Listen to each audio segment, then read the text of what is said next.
अस्सलाम वालेकुम friends, welcome back to my channel. और ये खूबसूरत सा हेयर स्टाइल जो है आपको बहुत ही हसीन और खूबसूरत लगेगा। मुझे जैसा कि क्वेश्चन किया गया था कि आप हमें ब्राइडल जो है हेयर स्टाइल भी बनाना सिखाएं, तो ये वेस्टर्न ब्राइडल हेयर स्टाइल है, बहुत ही हसीन और खूबसूरत है। जैसा कि आप जानते हैं कि आजकल की ब्राइड जो है बहुत ज़्यादा हैवी बन्स और इस तरह के जो है हेयर स्टाइल्स इतने इन भी नहीं है और पसंद भी नहीं करती। सो डिफरेंट और यूनिक हेयर स्टाइल जो है ना ज़्यादा पसंद किए जाते हैं। तो इसको आप जो है इसके लिए 2 मेथड्स मैं आपसे शेयर कर रही हूँ। जो मैं आपसे शेयर कर रही हूँ वो है कि आप इसको जैसे पार्टी वियर में या सिंपल ओकेजन में आप इसको बना सकते हैं। आप इसको साड़ी के साथ कैरी कर सकते हो, आप इसको अपने नेट के दुपट्टा के साथ कैरी कर सकते हैं, वलीमा ब्राइड पे बना सकते हैं। और अगर आपने इसको ब्राइडल जो है वलीमा और बारात के लिए आप इसको क्रिएट करेंगे, तो इसके लिए थोड़ा-सा मेथड आपको ये करना पड़ेगा कि आपको इसकी हैवी बेकम करना पड़ेगी और उसमें आपको हाइट देना पड़ेगी पैड के साथ, ठीक है। लेकिन अगर आप इसको अपने सिर्फ़ फंक्शन के लिए बना रहे हैं किसी भी एनी ओकेजन्स पे, तो आपको जो है ना इसको फ़ॉलो करना पड़ेगा इस टेक्निक को, जैसे कि इससे बनाया जा रहा है। तो बहुत ही ईज़ी है, आप इसको वीडियो को एंड तक देखिए, आपको इससे काफ़ी फ़ायदा होगा। और बहुत ज़्यादा इसमें जो है एक्सेसरीज़ यूज़ नहीं की गई, लेकिन बहुत ही सिंपल और बहुत ही ईज़ी मेथड के साथ ये बन रहा है और बन के बहुत ही हसीन लगा है। अगर ये वीडियो आपको पसंद आती है तो चैनल को सब्सक्राइब कीजिए, बेल आइकन को प्रेस कर लीजिए ताकि वीडियोज़ की नोटिफ़िकेशंस भी आपको मिलती रहें और इस तरह की मज़ीद वीडियोज़ भी आप तक पहुँचती रहें। जब भी आप कोई भी हेयर स्टाइल बनाते हैं तो उसके लिए सबसे पहले आप अपने हेयर को क्रिम्प कर लीजिए। क्रिम्पिंग करने से ये होता है कि आपके हेयर में थोड़ा वॉल्यूम आ जाता है। जैसे कि ये तो डमी के ऊपर बनाया जा रहा है, तो डमी हेयर्स कुछ और तरह के होते हैं और ह्यूमन हेयर्स जो होते हैं वो थोड़े डिफरेंट होते हैं। सो उनको आप थोड़ा-सा क्रीम कीजिए, उसके बाद आप उस पे अच्छे से मूव्स अप्लाई कीजिए। अपना स्प्रे करते हुए आप अपनी नीटनेस के साथ अपने हाथ की उसके नीटनेस लाते हुए आप अच्छी तरह से उसको जो है ना स्टेप बाय स्टेप करते जाएँगे, तो इंशाल्लाह आपको प्रैक्टिस करने से ये हेयर स्टाइल बहुत अच्छे आप बना सकते हैं। किसी भी काम के लिए प्रैक्टिस बहुत ज़्यादा ज़रूरी होती है। आप उसको 1 दफ़ा बनाइए, 2 दफ़ा बनाइए, तो आपके हाथ सेट हो जाता है उस पे।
अगर आप वीडियो को देखते हुए यहाँ तक पहुँच ही चुके हैं तो चैनल को सब्सक्राइब कर लीजिए, बेल आइकन को प्रेस कर लीजिए ताकि मेरी वीडियोज़ की नोटिफ़िकेशंस भी आप तक पहुँचती रहे। अपना फीडबैक ज़रूर दिया करें।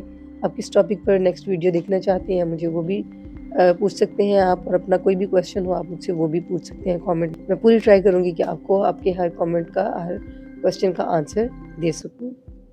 Thank you so much. अल्लाह हाफ़िज़।